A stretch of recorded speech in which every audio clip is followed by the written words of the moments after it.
All right, this is the last of the four, and it's really more about the conservation, but I do want to get everybody grounded because we have some folks who weren't here the first ones. And just as a reminder on coral, they're individual polyps, but they are connected by membranes that form the colonies, and they use those membranes to pass nerves, waste, and other things to connect and support each other.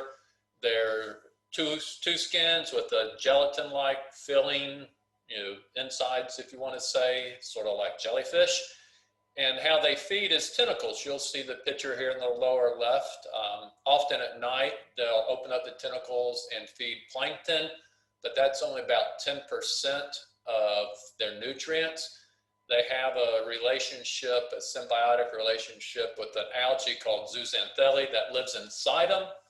And the zooxanthellae, using photosynthesis, produces carbohydrates, and the carbohydrates support the coral. The byproducts from the coral support the zooxanthellae, and that's how they support each other. A lot of the corals that we talk about are hard skeleton ones. They're made out of limestone. And then all corals, but more so with some of the soft corals, have a mucus layer on them.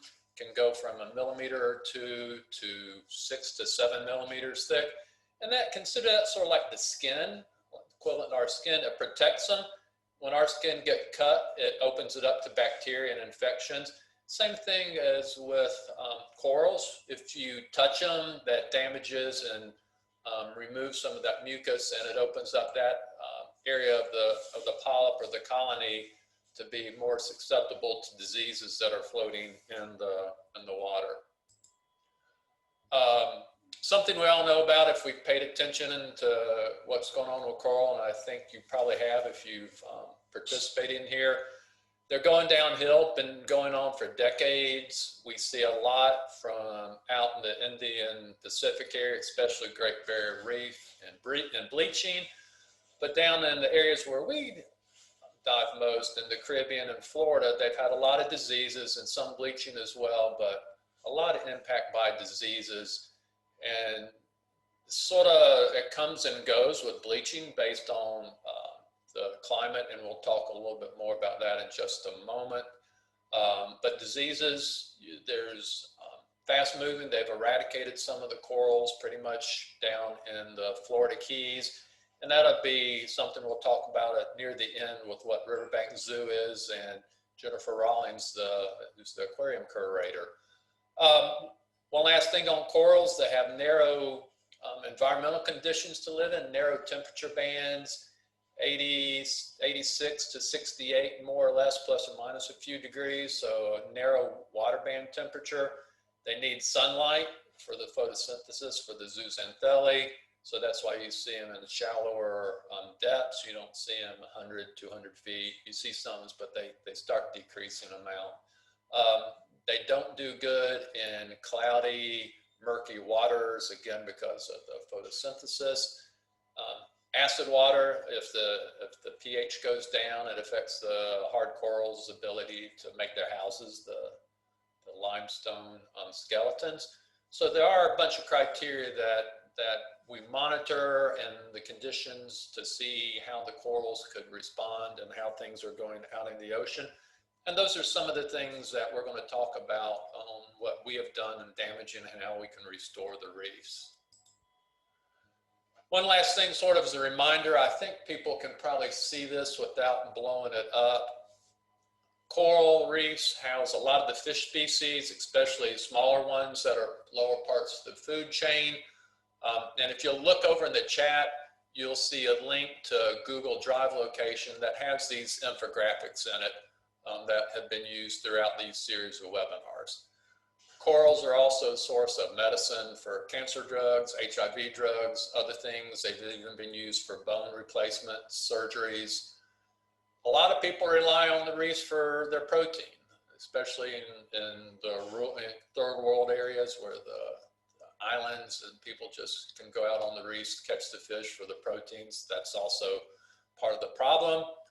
Tourism is what our exposure to reefs really are. A lot of money made off of tourism coming there.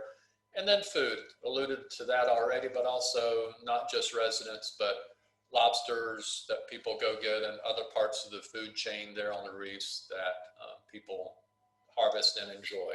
So some of the benefits and some of the things and reasons why we want to protect them. This is where I'm going to zoom in a little bit. I want to look down here where it talks about the pollution on the land, talked about that last week, but I want to go over to here to see what can we be doing. When we apply fertilizers and pesticides to our yards, or Jamie Walker's on there, if you're doing row cropping sometimes for bringing in quails, we need to be cautious because some of that either goes into the aquifers, or if we overload it and you're near creeks, eventually gets to the watershed. And those fertilizers put in nutrients that eventually gets out to the ocean and can cause algae blooms, and the algae blooms help block the sunlight and help destroy the coral. Picking up after pets, especially if you're in the city and you're walking your dog, they poop somewhere, pick it up, because the bacteria, the poop goes into the storm sewer, eventually, it migrates on out, and it could get into the water as well. Washing cars, chemicals you're adding into it. Conserving water, just that's part of something we should be doing anyway, and it talks here about harvesting rain. And then more about chemicals. Again, just being careful on what we're using and how it's being used and how it is being disposed of.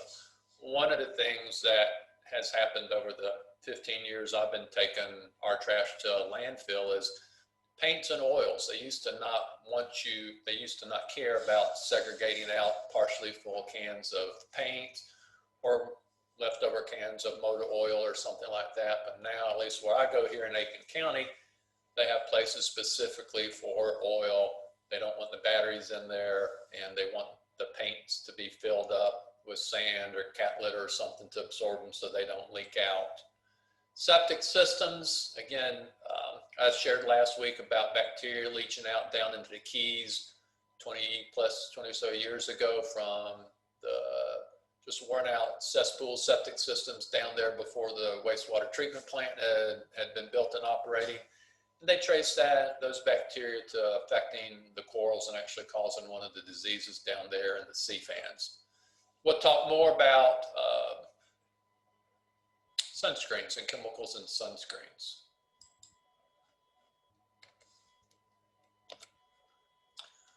One of the things we like to do is promote conservation, and when you're out traveling, if you see coral souvenirs, don't buy them. They've had to be taken off of reefs one way or another, and that's just something we need to try to avoid. I think I spoke about this every seminar, webinar we've had, but there's this place in Key Largo, all kinds of coral outside it. It might be there 20 years ago or something, but I think it sends a bad message for that store. More and more resorts and even hotels are becoming conservation minded. You don't have to get fresh towels every day. Some are looking at alternate power sources. So if you're going on a tropical vacation or elsewhere, look to see that maybe you can have a place to stay, or even a dive operator or some other place that you go that does a little more conservation oriented, especially around energy and water. If you do go out on the water, either snorkeling, diving, or sightseeing things, sometimes they'll just take people out to islands. Make sure they use more mooring buoys, that they don't just toss the anchors over and have them damage the reefs. Because again, while you might not kill fish or anything that way, if it lands on the coral, destroys the mucus, that protection also probably will break some of it. And then the cleanup dives. One of the things that I think we as divers or people that enjoy the water could do a lot more is we take by enjoying the beauty of the reefs, but we don't give by going and cleaning them up. So we should, where we can, take a day off of whatever our routine diving and go help a local dive operator or conservation group do cleanup dives or other activities there. One of the things that we had to adapt to the COVID protocols this year was we had wanted to go into Lake Murray outside of Columbia and do a cleanup dive there where we had done a lot of training, but we couldn't have access to it. So we did a shore dive, shore cleanup. It's a state park, it's a recreational area, so a lot of people still out having picnics and trash. So those are things we can do as well. If you go to the beach or to the lake, to campgrounds, walk the shoreline if you're taking your walk, and pick up trash if you see it. Don't just walk past it, especially if you're in the ocean, because the waves are going to get it and suck it right back out at some point. Just a little picture of a chance when I was on a business trip, took a dive and went off from the hotel that was at a house reef where we were cleaning off some mooring line or an anchor rope because fishermen do get there. Other things you can do, we've talked about clear cutting and the erosion that causes and then gets into the water. So be careful on when you're buying wood products from some exotic area. Indonesia's bad, parts of Central and South America, not as much as the Caribbean islands because they just don't have the trees, but be cautious about that. A lot of organizations are supporting coral conservation. Your Riverbank Zoo, we'll talk about that in a minute. You'll see two of the ladies from Columbia Scuba there in the center. They were down diving throughout the Caribbean and took a day on Curacao to go work at the Coral Restoration Foundation there in Curacao. Many of these nurseries, you can buy trees. If you've never seen some of the coral nurseries on the right, so it's sort of a typical ladder type nursery tree for the staghorn corals and elkhorn, the branching corals. And you can buy those, $150. Christmas is coming up. I think probably most everybody participating in this webinar, them and their immediate family probably have everything they need.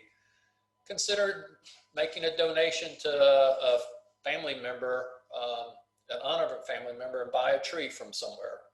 Many organizations you can do that. And then, like I said, you can do cleanups, and there's Sarah and Michelle as they were going to go clean trees for a day. One of the things that's going on locally, locally meaning Columbia, I know Felicia's out of town, is there are a number of zoos that became part of this Florida Reef Track Rescue Project where they had corals transferred from the Keys before the diseases hit so that they could protect the genetics, and it's either like 14 or 16. And Jennifer, I'm going to ask you to open your mic, and if you want to say a couple words about what you guys are doing. Absolutely, Tim. I'm really enjoying your presentation, so thanks for giving me a chance to interject. So the Coral Rescue Project that we're involved with comes out of, like Tim said, a disease process that was actually identified by NOAA back in 2014 off the coast of Miami-Dade County, and it rapidly started spreading north and then of course south all the way along the Keys, and it's actually gone all the way out to the end of the Keys as of actually we had an update today on it. So it's a pretty scary disease. They don't know what's causing it.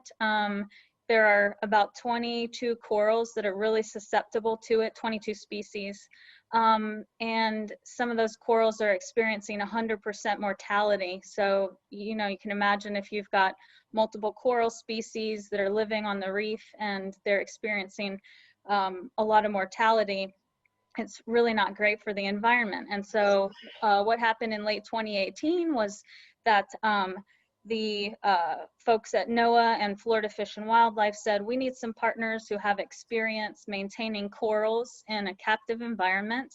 And they reached out to zoos and aquariums. We had to apply to be part of the program, and Riverbanks was selected as a facility to be a participant. So we've had corals at Riverbanks that are part of this program since last April, and we're just maintaining them. So our corals came from the zone where the disease had not progressed to yet.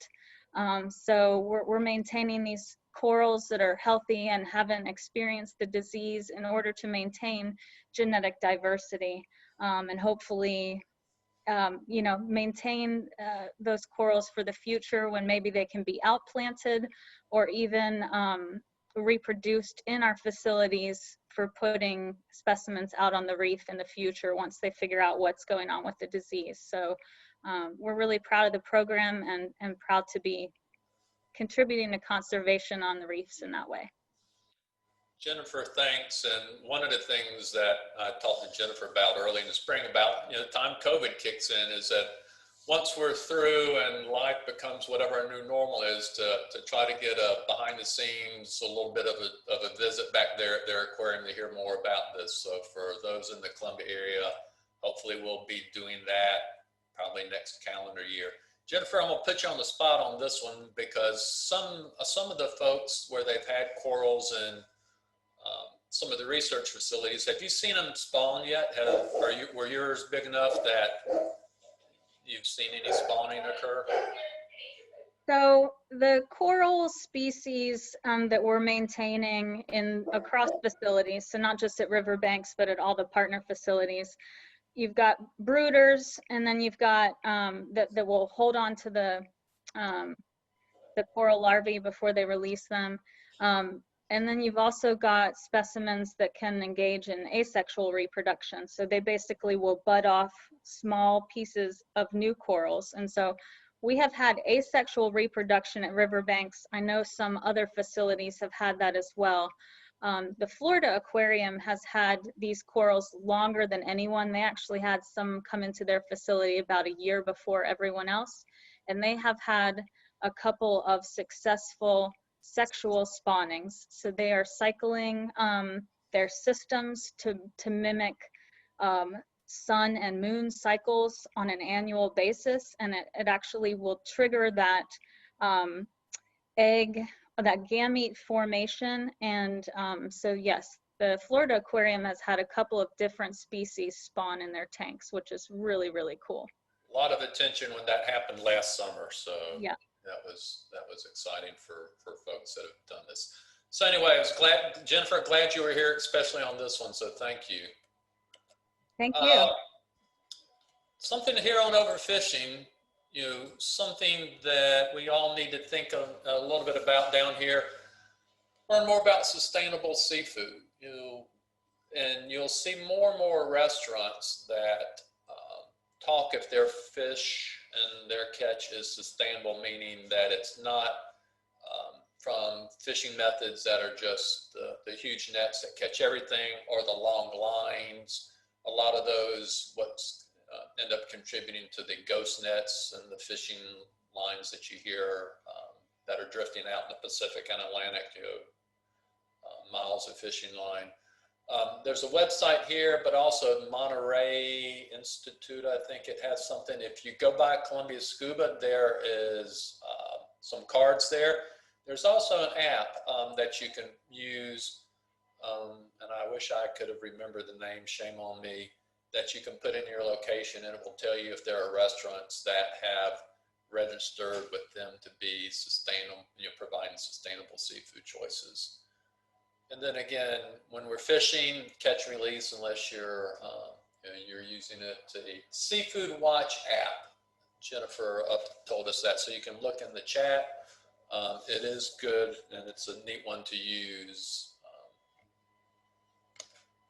So keep in mind sustainable fishing. So we're talking about diseases. I did this last time. We were talking about diseases, and now we'll talk a little bit about bleaching. That gets a lot more public attention, but diseases, as Jennifer indicated, down in Florida and the Keys are more devastating. Diseases wiped out the branching coral and the stony coral tissue loss disease that Jennifer is referring to and is taking out a lot of the bigger ones.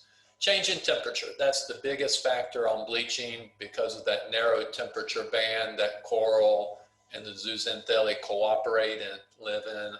If it gets outside of that, there's some chemistry things that go on inside the coral, and they'll kick out the zooxanthellae. If it lasts a long time, or the coral doesn't have a chance to recover during bleaching events, it will die. But just because you see a white coral, and zooxanthellae provide coral the color, doesn't mean it's dead. You have to look and see if there's tissue. But then Like I said, if you have a long or multiple or quick succession heating spells, you're more likely to have the disease. And then other things, just the pollution, that goes back to what we were talking about, but global warming and the increase in water temperature is the leading cause of the bleaching. I think if, carbon footprint, global warming has been around for a while, so we don't, I think everybody's probably aware of these things about reducing plastics in the water, but less meat, eating things that you can grow because of the animals and their off-gassing add a lot. Energy efficient to reduce our dependency on energy, especially the coal source. We're still a fossil energy heavy dependent country. Travel smartly, cars maintaining carpool. This probably, I think at the beginning of the pandemic, you probably saw pictures from LA and places in China that they hadn't seen mountains and skylines in years because of the smog. Less processed food, there's the aspect of it being more healthier, but if you don't process it, you don't have to run the factories and the industries that do that. So thinking again about healthy eating, but also it helps the carbon footprint as well. And buying local food, everybody enjoys the markets. I was asking Felicia about the sweet corn or the corn she was cooking because we've ended sweet corn availability here and where I live 2 weeks ago, and I love sweet corn, but also in season where you don't have the transportation cost. Truckers, it might be fairly efficient, but you see them going down the road when they shift gears and they put out a black cloud of smoke. And starting to have a garden too, grow some of your own. So lots of ways that we can reduce our carbon footprint, and it's been well documented for years about that. But just again, thinking of what we can do because of the water temperature and the damage it does to corals.